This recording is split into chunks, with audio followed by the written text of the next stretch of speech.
Happy Tulip Tuesday. This is the day we share timely tips for the tulip tribe.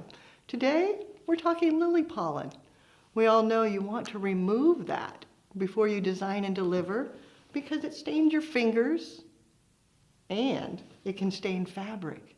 Now, if you get lily pollen on fabric, I'm going to exaggerate here a bit, it makes a mess.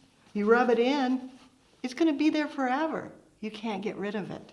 But if you catch it ahead of time, you get a little pollen on your fabric. That one I've used up. Let's get some more here. Don't rub it. If you rub it, it's going to be there forever.